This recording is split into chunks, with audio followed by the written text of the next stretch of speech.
Tuesday night Bible study service.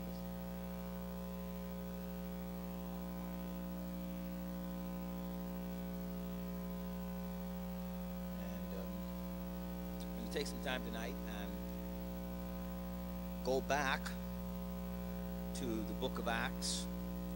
But I think it's apropos that this is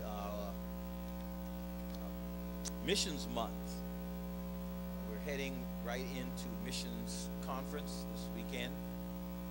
So tonight we want to look at Paul's second missionary journey as we walk through the book of Acts. If we remember, Acts is the historical book or account of the early church. So we're going to just walk our way through it. Paul, in essence, is an example and a model of what a missionary ought to be, but also the perils of missionary activity. As times change, missionary endeavor also changes. There's an account of some missionaries years ago that went into South America to what became known as the Aka Indians. And this group of missionaries, which included a gentleman by the name of Jim Elliot and his wife Elizabeth Elliot, and then there was another, the other brother, his last name was Saint. I forgot his first name, Nate Saint, and this group that went in, they went in to take the gospel to a tribe that had never heard the gospel, they didn't speak their language, and the natives didn't speak English, so they went into the heart of the jungle in order to take the gospel. And in going there, they thought that they were maybe making a little bit of progress, except that they didn't realize that the people, the natives, saw them as a threat. And as fate would have it, Jim Elliot and the others were slain, ran through with spears and arrows. They killed them. And following all of this tragedy, they came upon some writings by Jim Elliot. It's included in the book written by his wife, recounting the whole story, called Through Gates of Splendor. And in the book, she says, he wrote these words. Let me make sure I get it right now. He is no fool who gives what he cannot keep to gain what he cannot lose. And he wrote that prior to going to the mission field, realizing that he may not make it back, not necessarily from being killed, but just from the diseases that he may have contracted or other things that may have happened on the mission field. And those were the days in missions when there was no such thing as short-term missions. We go for a week now and we think we've done heroic work. But back then, when you left home to go on a mission trip, or not a mission trip, when you left home to be a missionary, for many of them, that was it. That was life. That was forever. You were leaving home, especially in those early days when even before the Jim Elliot story, where they went on, sailing ships to Africa or South America or whatever, and you literally gave your life on the mission field. And not being from North America, I've known missionaries who either gave their entire lives or a great part of their life to be missionaries. The church that we came from was started by a missionary out of Michigan. They came to the Bahamas back in the 40s and literally died on the mission field and is buried out behind the church where my father-in-law pastored. So there are a number of those missionaries that came out and never came back to America. They died on the mission field. And so today when we go out, I think our work is important because things have changed. You know, you can travel most places around the globe in 2 days and be back home. Whereas back in those days, you'd get on a steamship out of New York Harbor, and you would travel months on the ocean to get to where you were going. You just didn't pick back up and come home. And even now, those missionaries who are on the field and have to raise funds, for those that don't know, most missionaries that are on the field, and I say most, I mean most, there's probably a tiny fraction that don't, but most missionaries have to raise their own support. They may go through a mission agency, but the mission agency doesn't pay them. What it really happens is when you raise your support, some of your support goes to help with administrative costs of the mission agency. But you get a certain amount, and so after being on the field for a while, it's what they call deputizing. And you would come home, like, every 3 years. The missionaries would come back to the States for a year. And they would spend that year traveling wherever they could find a hearing, whatever church would allow them to come in. And back in the day, they'd have their little slides, the overhead projector, and they'd be showing the little slides of the work they were doing wherever it was in the world, and then asking the churches to support. And so many churches would become involved, and this church would give a little, and this church would give a little, and that church would give a little, until they could raise sufficient support to go to the field. And so money was always tight for missionaries. Many times, incredibly, there were children who were raised on the mission field that too caught the vision for missions, just as there were those who couldn't wait to get grown so they could go back to the States, because during deputation, you come home and you see all of this luxury and what your cousins and everybody else had, and you're here like, what? A lot of times, depending on the field, they would send the children back stateside for high school or whatever. So there are many variations to what missions work looks like. Today, in the age of jet service, and the rest of it, missionaries can make more frequent trips. And now more of the church, and I think this is the good part, is that more of the church can be engaged in missionary work. Whereas in the past, it was almost strictly a calling. It was like, is God calling you to pack it all up and to leave? Whereas now, we can take it and say, okay, I'll go for a week. I'll go for 2 weeks. I'll go for 10 days somewhere and serve.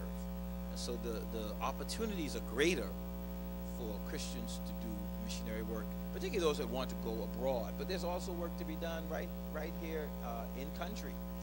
One of the missionaries coming in from Mississippi for our conference this weekend is asking for First Baptist members that would come out and help them during the summertime.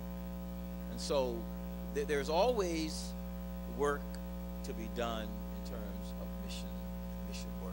So that kind of brought me to chapter 16 of the book of Acts.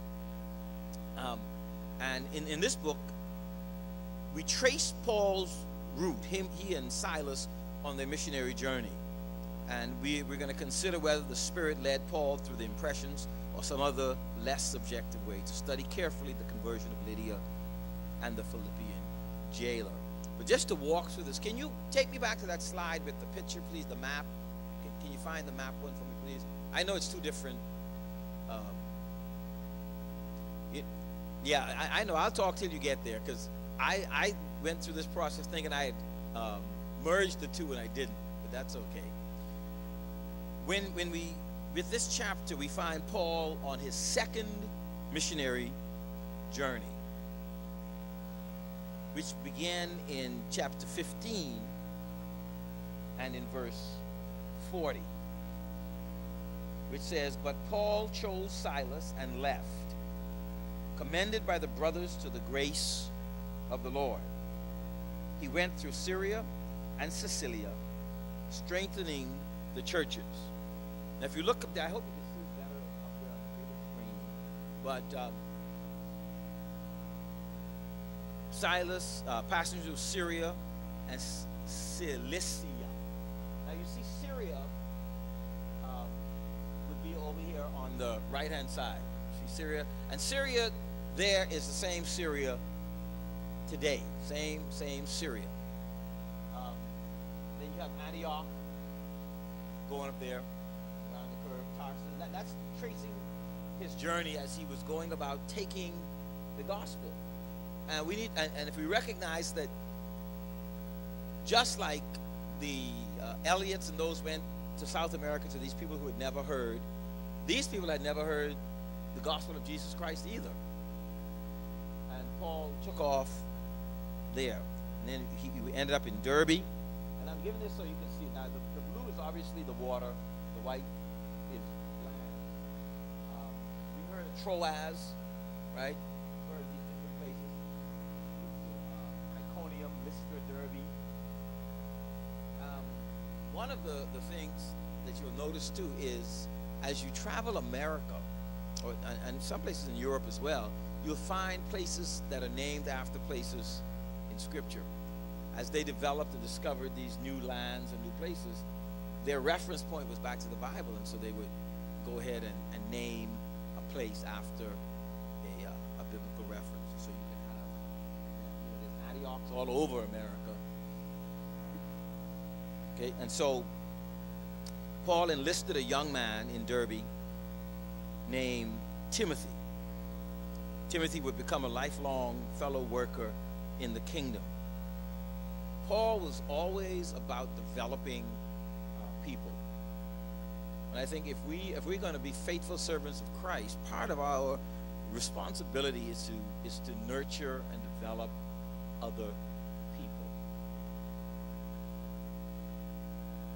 If I had one wish, or if I was king for a day and I could just make everybody in the church do something, the one thing that I would make every church member do, that would be to mentor somebody else.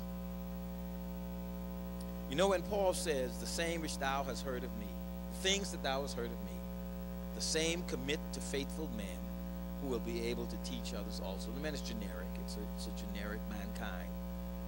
Okay, so the things that you've learned of him, commit to others who will be able to teach even others.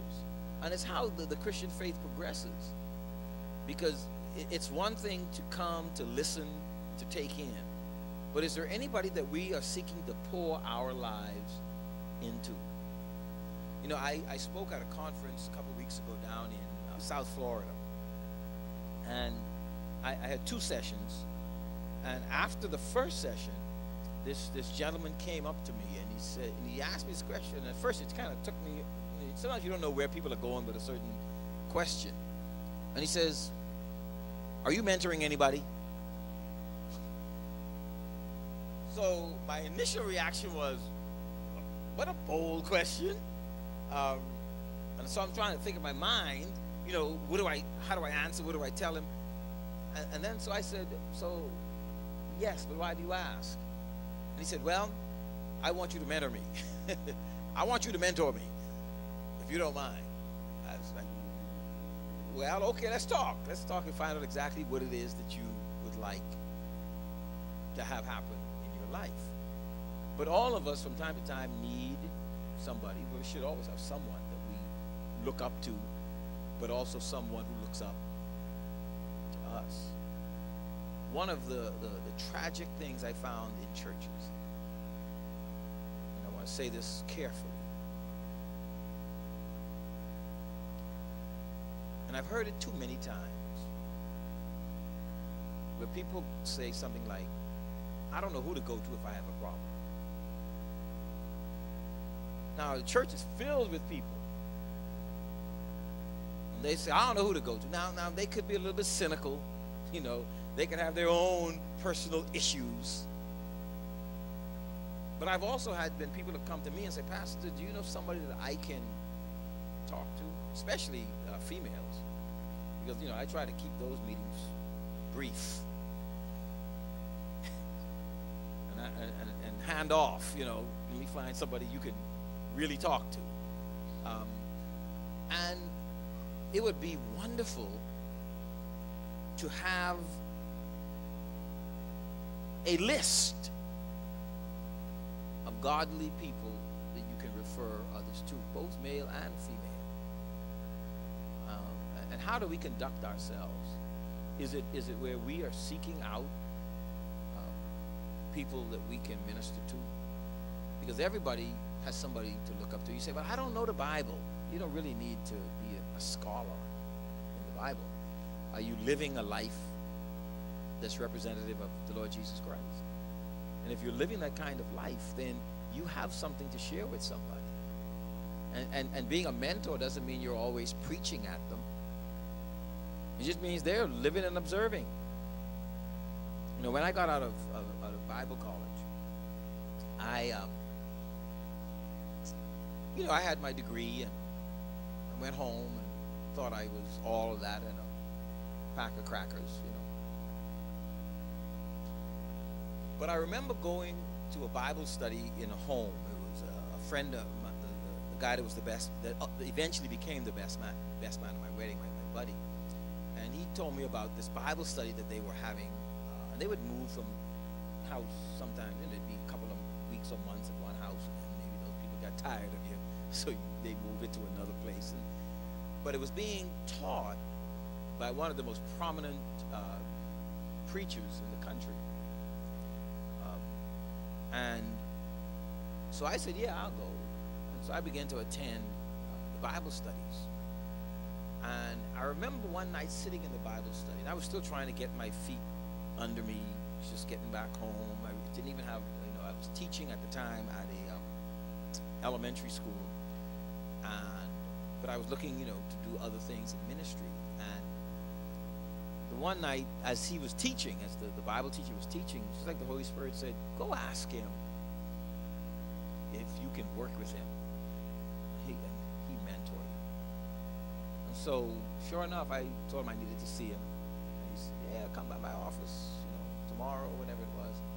And I went by him and spoke to him and told him what I wanted. And he said, well, I tell you what, I can do everything you asking me to do, except I can't pay you. So I said, well, I'll figure that out. And so I spent the next 3 years working with him. He eventually made me the responsible for youth outreach. He was a traveling evangelist, and I became both the youth coordinator and also his setup man, I guess. If he had a week of meetings somewhere out of the country or whatever, I'd fly ahead, meet with the people, and organize it and make sure everything got set up for when it was time for him to come. And so, but God used those 3 years to sharpen my skills, and we preached from huge rooms filled with people to little country churches up in the mountains of St. Vincent. And it was just a marvelous experience. Preaching a week in a town, and when you leave with a box of bananas and peas and some cassava root, because that's all the people had to give you. I mean, they fed you while you were there that week, but they weren't no check to be put in your hand. That's what you had to go home with. But they gave you what they had, and they were happy to be able to put something in your hand and send you on your way. And some of the most giving people. And I learned so much in that 3 years of my ministerial life. So I identify here as Paul is going along, and he finds Timothy, and he says, Timothy, come along. And I think we ought to be bringing people along. At some point, we need to graduate. Not that you ever stop learning, but at some point, you need to become the teacher rather than someone teach you the elementary truth. That's what it says in Hebrews, right? At some point, we ought to grow up in our faith. At some point, we become the minister as opposed to the ministered. Again, don't forget that we never stop learning, but your attention needs to turn. And I tell people on a parallel track that sometimes things will happen. And somebody right away, I'm leaving this church. How are they doing the church? They treat me bad. I'm leaving because someone treated me poorly. And I usually think to myself, so who is the infant? Really? If your feelings being hurt by someone in the church is sufficient for you to just throw the whole thing away, then who's the infant? Because there ought to be a level of maturity where you say, you know what, I refuse to be the victim in this situation. The person that hurt me is really the infant. And I have grown beyond that. So now I look at it completely different. I look at what happens in the church differently. I don't get my feelings hurt so easily because somebody said something or did something to me. I shared with a lady the other day, and I was telling her, I said, sister, let me tell you something. I said, if I listened to the stuff that people say, I'd be curled up in a ball in the corner crying my eyes out regularly. You know, pastor isn't absolved of having his feelings hurt and slings and arrows coming my way. But if I didn't feel God called me to this place, and if I wasn't prepared to live above the immature, then I'd find myself running every week. I'd resign every Monday morning and go about my business. But every believer needs to get to the point where they say, you know what? God has called me here for a purpose. And what is that purpose? Who am I to minister to while I am here? I told a brother one time, he kept stalling. He won't join. He won't join. He's asking me a million questions about this and about that and about the church and all that. And finally, I said, stop it. I said, what are you looking for? I said, do me a favor. Rather than asking what the church can do for you, why don't you ask God, what has he gifted you with that you can bless the body with? I said, and if you ask the Lord that, I think you'll get a different answer. And in about a couple of weeks, they joined. But I think our mindset has to change in this area as we grow in our faith, as we become mature. We realized, we'll see it if I can get there tonight, that this missionary journey that Paul and Silas went on was no picnic. It was no picnic, okay? So they picked up Timothy, who would become a lifelong fellow worker in the kingdom. I'm still reading my summary. His mother was a believing Jew. If you look at 2 Timothy, turn over there for me, please. 2 Timothy 1:5. Some of you have seen that already. 2 Timothy chapter 1 and verse 5.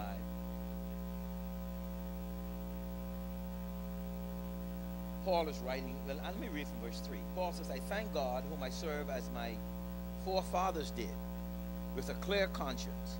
As night and day, I constantly remember you in my prayers. And so he's saying, I'm praying for you. This is, right? Recalling your tears. I long to see you, so that I may be filled with joy. I have been reminded of your sincere faith, which first lived in your grandmother Lois and in your mother Eunice, and I am persuaded now lives in you also.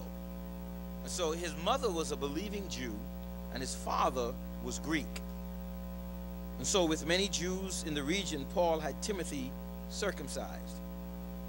And we were said in the text. So, and the reason he did it was really to keep issues down, right? And so Paul and Silas traveled to Derbe. Okay, take your time on clicking that now. Hold it there for me. But they're right, and they see folks' head gone down. Okay, and so with the as Paul's company traveled through Phrygia and Galatia, they delivered the decrees from the apostles and elders in Jerusalem and strengthened the churches. There was always a struggle in the church, especially this early church, to know what was the practice of these new people called Christians. And so Jerusalem was the headquarters, so to speak. Jerusalem was where everything flowed out from. And so when they had a dispute, they would send back to Jerusalem for the Jerusalem elders to give direction on how they were to perform, how they were to reach out, how they were to behave, what they were to believe, and what they were to teach. So verse 1 of chapter 16 says, he came to Derbe and to Lystra, where a disciple named Timothy lived, whose mother was a Jewess and a believer, and whose father was a Greek. The brothers at Lystra and Iconium spoke well of him. Do people speak well of you? Do people speak well of you? Now, I'm not asking you what you think. I'm asking you what other people think. Because we can become enamored with our own stuff. I attended a webinar, or watched a webinar on branding. You know, branding, like the name, your organization, so that people know, you know, your organization. We all know Coke. Coke has branded all over the world. You know, Cheer branded all over the world. Colgate, that's a brand. And some people call any toothpaste Colgate, and any cola Coke, because it's so well known and branded. Well, in the college, the lady that was teaching the seminar said, listen, your church is not what you say it is. Your church is what outside people say it is. Because you have this in your head, what you think it is, but really your brand is what the world sees. When they look at you, it's what they see. We have this motto, you know, the church where a stranger is a friend and Jesus is Lord. You think you're friendly. That don't mean you're friendly. Whether you're friendly or not will be judged by the people from the outside who are trying to get in. And so our reputation, even as people, may not be what we think it is. But we need to also pay attention so that we know that what we say with our mouth is what we live in our lives. And so many times, young people walk away from the faith because they don't see authenticity in their parents. Their parents live a double life. They have a church life, and then they have another life out there, where what they do in here is different than what they do out there. And there's one thing I can say, you know, about my mother, my dear mother. My mother was Jesus 24/7. And always like that. Her life was always like that. Now my mother was, now don't get me wrong, my mother wasn't perfect. I didn't say she was perfect like Jesus. I said she demonstrated Christ-like principles, characteristics. There was no one in the community that could tell you she's a hypocrite. Now she was a tough chick. You know, she headed one of the largest unions in the country for 10 years, so she wasn't no pushover. You know, my mother was an arbitrator, a labor arbitrator, and she would brag. She'd tell you straight up plain, I've never lost a case. And she didn't. My mother, and in fact, she said, now let me tell you now, some bad cases came to me. She said, but I never take a case that I couldn't win. She said, if I couldn't, I'm gonna tell you straight up, no, you need to find somebody else. I ain't going with this case. This case is a loser. But she said, but she had an eye for a winning case, and when she went before the tribunal, she won. So she was a tough negotiator, but no one could ever say that she was a hypocrite, because the life she lived at church was consistent with the life she lived outside of church. And that's something that we need to grasp. They said they spoke well of him. And he was a young man. He had a good reputation. No one turned up their noses. No one said, him? When they heard his name mentioned, because it was a good reputation. Paul, verse 3, Paul wanted to take him along on the journey, so he circumcised him because of the Jews who lived in that area, for they all knew that his father was a Greek. And now we can debate this issue here about whether or not Paul should have done it, whether Paul should have conformed, whether he should have gone along. But remember, another place Paul says, to the Jew I was a Jew, to the Gentile I was all things to all men, that I might win some. So Paul was willing to take those things that were not essential, those things that weren't at the heart, and say, you know what, I'll make an adjustment for the greater good. And sometimes we need to be willing to do that ourselves. You don't have to go to the map for everything. You don't have to die on every hill. Sometimes you ought to just say, you know what, it's okay. It's not going to get me into heaven, not going to put me in hell. So he says, because of the Jews, they knew that he was, and where was he going? He's trying to go to these Jews, and he wanted to not have the distraction. And so now also this is transitional as well. You need to remember this whole book of Acts is transitional from the Jewish religion to this new thing called Christianity. So he's making that bridge. Verse 4. As they traveled from town to town, they delivered the decisions reached by the apostles and elders in Jerusalem for the people to obey. And remember I mentioned that earlier. Here they were coming with the rules. Let me stop here for just a second and talk about this for just a moment.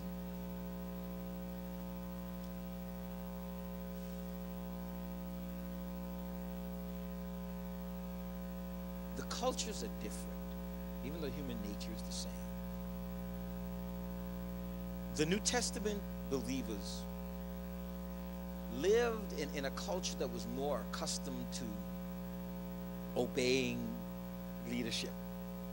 You know, they were kings and prophets. Now, they were disobedient. Scripture talks about the Jews being stiff-necked and hard of hearing and all that stuff. But there was a greater chance that they would listen. Now, we live in the West and in America, in democracy, and in America where everybody's got rights. And it's harder to get people to obey. Because everybody got their own, I got my rights. Everybody tell me what to do. And so I find in churches, it's harder for people to submit to leadership. It rubs against our free Western system. You know, plus to some degree we're more educated. Sometimes we attend churches where we're smarter than all the leadership. You know, the leadership. You know, I'm not trying to be. You know, that's not snobbish, but we feel like we got our degrees and the rest of it, and so information is all out there. We know more. We question more. Sometimes that's more difficult to submit. But the writer to the Hebrews also says, obey them that have the rule over you, for they watch for your souls. Right? Obey so that they can give an account with joy. So that when they give an account to God, they can give it with joy because you have submitted not because of their human position, but because of their relationship to God. And so here it is. These Christian people, these believers were now getting the word from Jerusalem on how they ought to behave. So verse 5, so the churches were strengthened in the faith and grew daily in numbers. They were traveling. You saw the map. So they're journeying from one city to the next. And in many places, this is the second journey. So Paul is doing what he's going around, and his purpose is to strengthen the churches. Meeting with them and seeing where they are, seeing what's happening in their church life. 1993, my father-in-law, who had planted several churches over the course of his ministerial life, but was the superintendent of a association of churches throughout the islands, decided that it was time to go on a summer tour and visit these islands. And so for just over a month, we went, and in fact it was a large group of people that went on the trip, but we went to Freeport, Grand Bahama, and spent a week. We went to Inagua Island, spent a week. Then we went to Abaco Island and spent,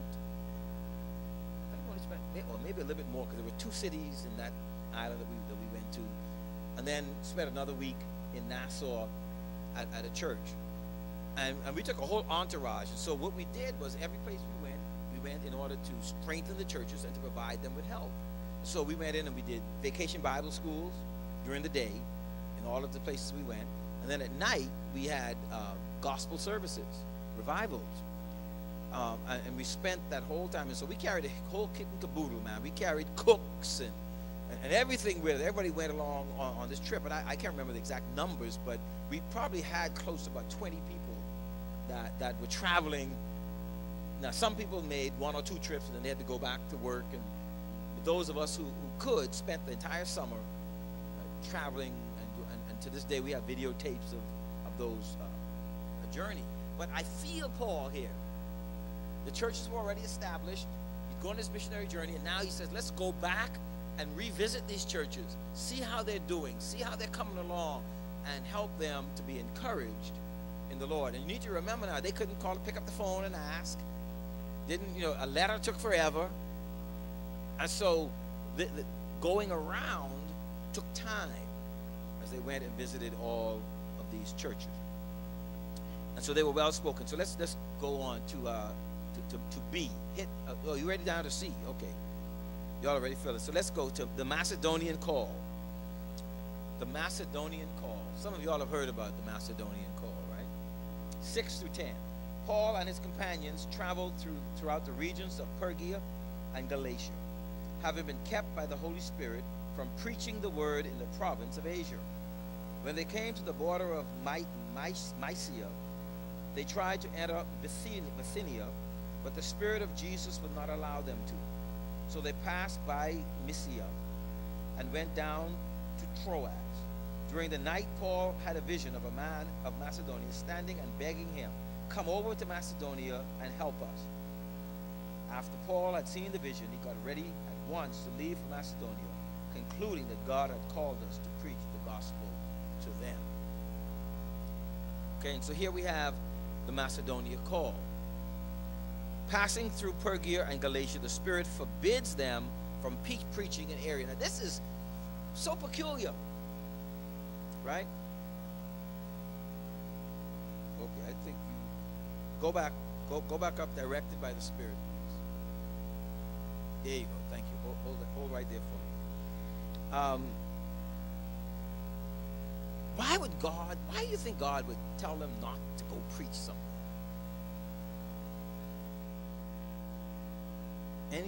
That's not rhetorical. Anybody have an idea? Why? I mean, here they were about preaching, and God said, "Don't go." Yes, ma'am. Yes, it's the young lady. Okay, because maybe someone else needs it more somewhere else. Okay, could have been too dangerous. Yes, ma'am, Sister Man. At the place where he was sending them, as opposed to where they wanted to go. Yes. Yeah, exactly. Sometimes we can get what we term nowadays a closed door, a no from God. And many times we want to push through, and that's one of the challenges too, is knowing when to press on and when God is saying no, when the door closes and we don't go. And it's not always a bad thing that God keeps us from. Sometimes he just keeps us or leads us to a better thing. Because as we see later on, what happens is God comes back and says in a dream, go to Macedonia. And so there were sinners in Phrygia, right, and Galatia, but the Spirit forbid them from preaching in Asia. And it was only temporary, as we'll see later on. It wasn't forever, but it was for that season. Yes, sir.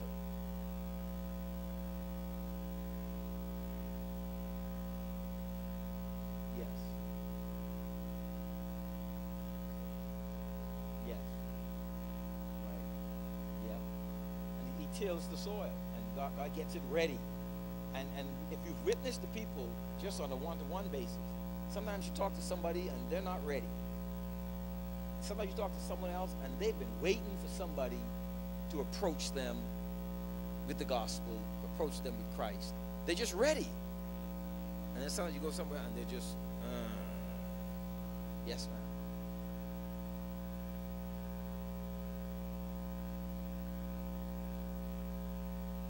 Yeah, yeah, but I think I know what you meant. Yeah, right, right. Yeah, yeah. That's probably a better way to say it too. Yeah, right. Yeah, yeah. I understand what you meant, but yeah, clear enough. Not that everybody needs the gospel equally, right? But it was this field is more ripe than this field, right? And you know, sometimes that has happened, and I've seen it happen in itinerant ministry. You know, sometimes you may go into a week of revival. Man, the first couple of nights just as dry as chip. Nobody's responding. No one's coming to fit. You know, I mean, you know, the music is good. People happy. Everything's going well. But there's no result. Nothing is happening. And then somewhere in there, God breaks through. People begin to respond, and their hearts are open. You can, you know, and it begins to move. And you can see when the Spirit begins to move in a situation.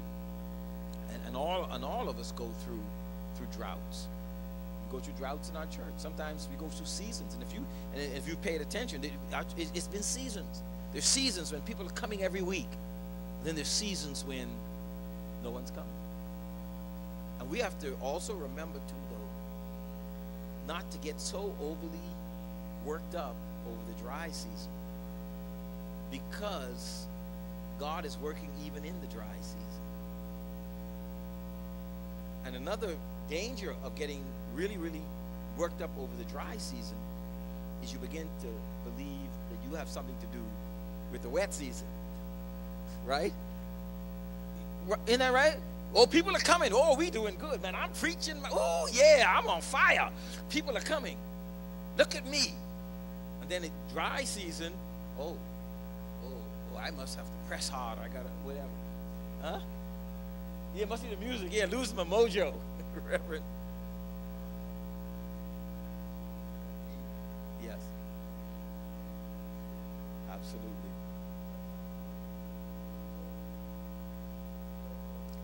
Right. Right. Right. Yes. Exactly. Yeah. One way. This way. Right.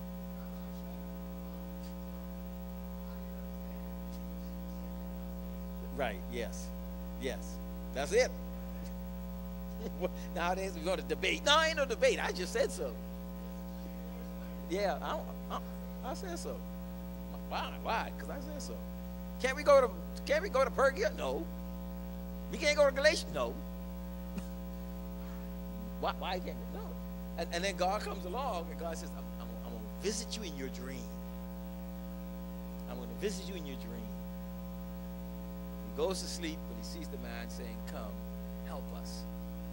And then it says he gets up and he goes. After Paul had seen the vision, he got ready at once to leave for Macedonia, concluding that God had called us to preach the gospel to them. Now here's something that that we need to be cognizant of. You have to be in tune with the Lord. You've got to be in tune with the Lord. How many times in our lives we have attempted something or wanted to do something and the Lord didn't let it happen? But when the time was right, it manifests. You know, and we need to be patient more than we are, and not be so willing to rush ahead. Because sometimes we think, well, just, you know, I'm so good. If I just pray it and ask God for it, it's going to happen. Well, it will happen. It just may not happen when you want it to happen. But it's going to happen in God's time. And so we trust Him regardless. We trust Him when we see it. We trust Him when we don't see it. In fact, He says any man can have faith in what he sees, but it's having faith in what you don't see. And I think that we as Christians need to really trust God in those moments, in those times when we want it, it's not happening, we can't see it, we're waiting. A lady said to us the other day, she said, I've been praying for my son for over 40 years. And finally, he's getting it together. You know, and you think about it, you think, wow, that's a long time. You feel like there's no answer. The more you pray, the worse they get. The more you pray, the further away from God they go. The more you pray, you know, and then at some point God grabs a hold of them and they change. Okay?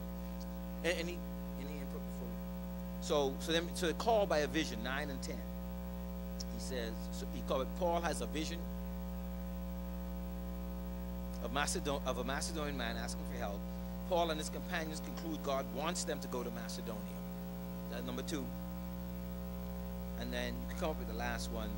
The use of "we" indicates Luke, the author, has now joined them, because Luke is the author of the book of Acts, and he uses the term now "we." He says we went.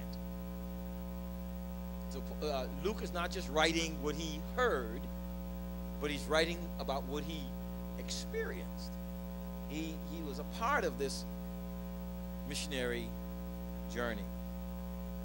And so they go on, and so now verse 11 through 40, I'm not going to read all of it, 11 to 15, conversions at Philippi. The goal of the Christian missionary is what? To win people to Christ. I have an interesting observation for you to think about tonight. Many Baptist churches, particularly African American Baptist churches, are missionary Baptist churches.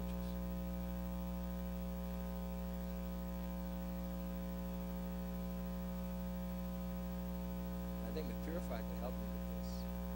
I think, if I'm not mistaken, that First Baptist Church of College Hill is in actuality First Missionary Baptist Church of College Hill. So there was a purpose in putting the missionary in the Baptist church, in the name. People don't come up with names for no reason. They come up with names because the name ought to be a telling of the character and purpose of the organization. And so the church is to be a sending church. The church is to be a missionary church, missionary focused, missionary engaged church. Both sending and supporting.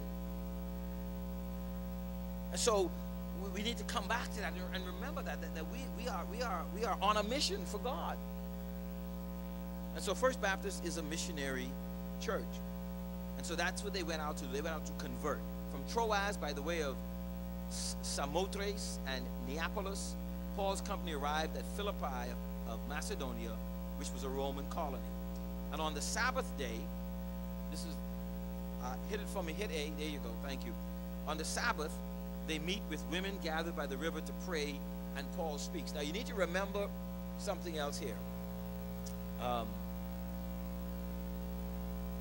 The church had not yet begun to worship on Sunday, okay? Let me go back. Christianity came out of the Jewish religion. Jesus was a Jew. And so the gospel first went to the Jews and then on to the Gentiles. And in many instances, the worship time was still on the Sabbath. And so on that day, they went down by the river where these ladies were gathered, and they went down there to pray. And they met this special lady by the name of Lydia. Lydia worshiped God.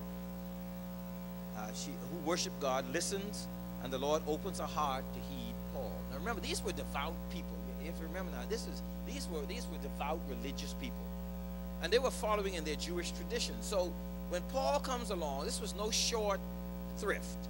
Paul had to be precise. Paul had to be convincing, because he's now convincing them to move on from their Jewish heritage to this new thing. Now, the good part, if we want to use that, is that Paul was connecting because he himself was a Jew, right? Hebrew of the Hebrews. And the disciples, the apostles, most of them were Jewish. And so, if you're only in your own mind, just think of these people now being convinced of what they were hearing, and were willing to make this conversion. So they got saved. And so number 4, she and her household were baptized, and they persuade Paul's company to stay at their house. So she said, listen, come stay with us. I'm so thrilled. Come stay with me. So they went and they spent time with them. And then we have an interesting encounter next, and that's the conversion of the jailer. And many of you know the story. They throw Paul and Silas in prison because they were preaching the gospel. People were being converted. And what happens is that they had this slave girl that could tell the future. And they made money off of her. And eventually Paul drives out the evil spirit, and they no longer had their cash machine. And so they got mad, and they stirred up the leaders against Paul and Silas, took them before the magistrate. The magistrate convicted them, flogged them, and put them in prison. And the scripture says they put them in the innermost prison, for they were afraid that their friends would come and break them out of jail. And so they put them in the middle of the prison. And in the middle of the night, Paul and Silas were doing what? Praying and singing. And in some of the translation says they were singing hymns. Now, let me help you out with this. They weren't singing "Our Mighty Fortress is Our God." That wasn't around. They weren't singing songs out of the American Baptist hymnal. Hymn, again, it's an English transliteration. And sometimes we think the hymn in the Bible is the hymn that we sing. They're not one and the same. The hymn, it was a spiritual song that they were singing back to God. And so we have hundreds of Christians all over the world that have this battle over what songs are songs of the church, right? Some people want hymns. Maybe they were teasing me the other day. They were encouraging me, but they were talking about a lot of these hymns that I sometimes raise or use, and half the people looking at me like, like, where you got that from? But some of my seniors, they know where I'm coming from, right? They know where I'm coming from, because that's what we grew up on, right? But as much as I love the hymns, those hymns are not these hymns. Are you following me? Okay. Nothing wrong with either one. I'm just saying, don't let your mind go, when you think of hymn, don't think of the hymnal. They weren't sitting there with the hymnal. The hymnal is a recent invention, the 1800s or whatever. You got songs in there. And be careful with hymn, because, you know, we get caught up on beats and music.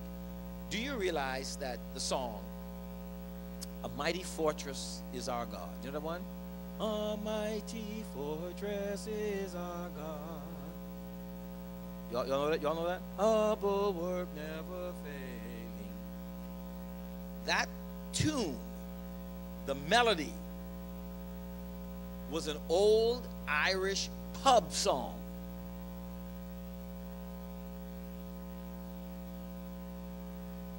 He just took words and put gospel words or Christian words to the tune. The tune they sung in the bar rooms while they drink the Guinness. Bumba. I wish I knew what the actual words were, what they used to sing back then. I'd sing them to you too. But the melody, you know, this is one of those big fights we had back in the day when they were transitioning from hymns to what they call contemporary gospel. I remember when I bought my first Andre Crouch album. Andre Crouch live in Carnegie Hall. Anybody, y'all had that one? And I remember going to a seminar that a certain church on the island had, and they had this guy from America came out, and he was doing the seminar, a week-long seminar on the evils of contemporary music. And one of the people that he said was, you know, teaching this stuff anti-God was Andre Crouch. And he taught that week, and he said, at the end of the week, we're going to have a bonfire. We want you to bring all of them Christian albums that y'all been listening to, and we're going to burn them up. We're going to have a big old bonfire. We're going to burn all those LPs with this Christian music. He kind of had me until he said, and then I want you to know I got some of my music out in the vestibule, and you can purchase some after the meeting tonight.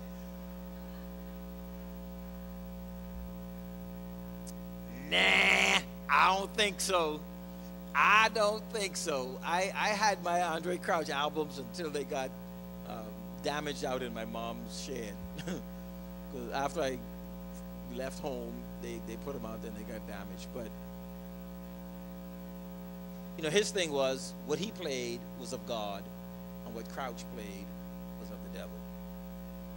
You know, there's all kind of weird stuff went on back then. You know, they talked about backmasking and all.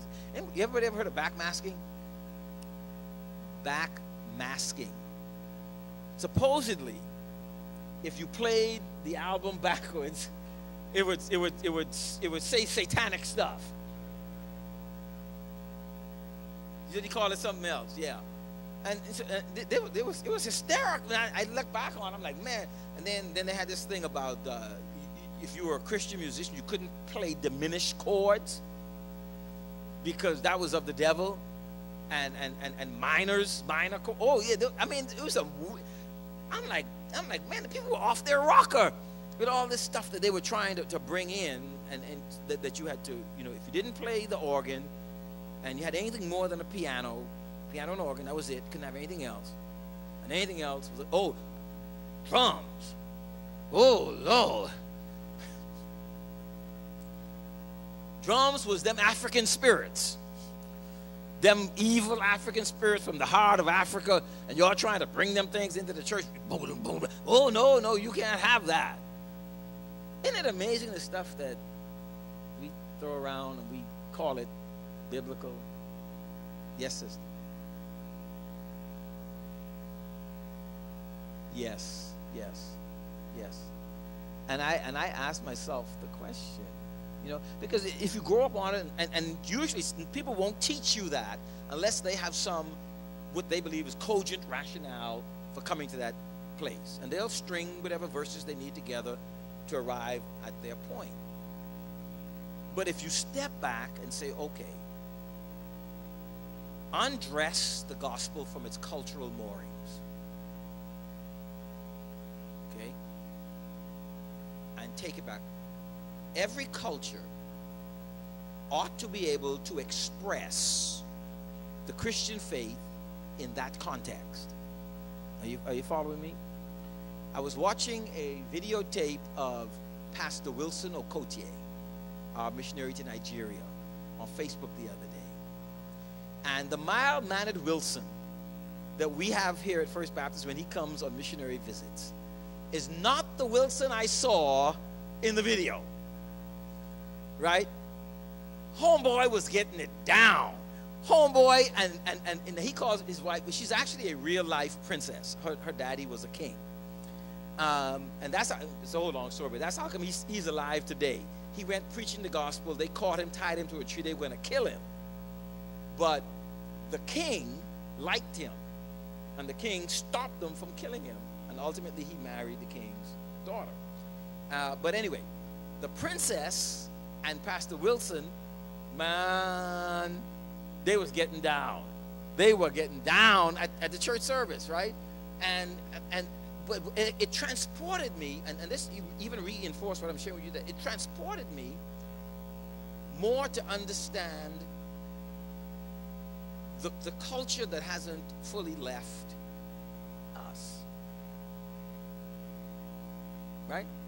But every culture molds its people, and so generation after generation you become more molded to the dominant culture, right? Same thing would happen if you went reverse and you went to Africa.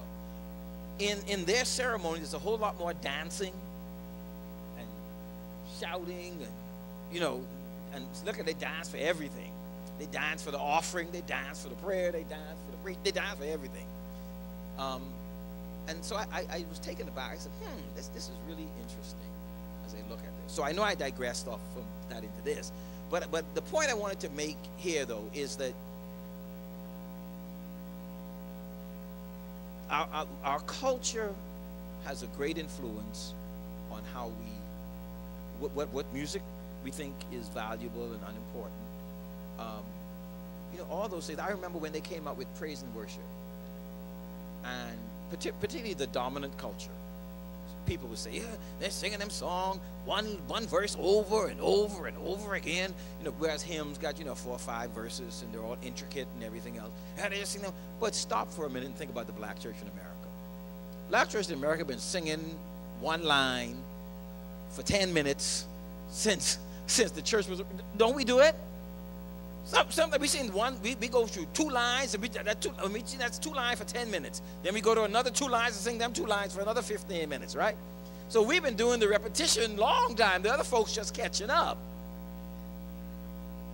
We've been singing them over and over.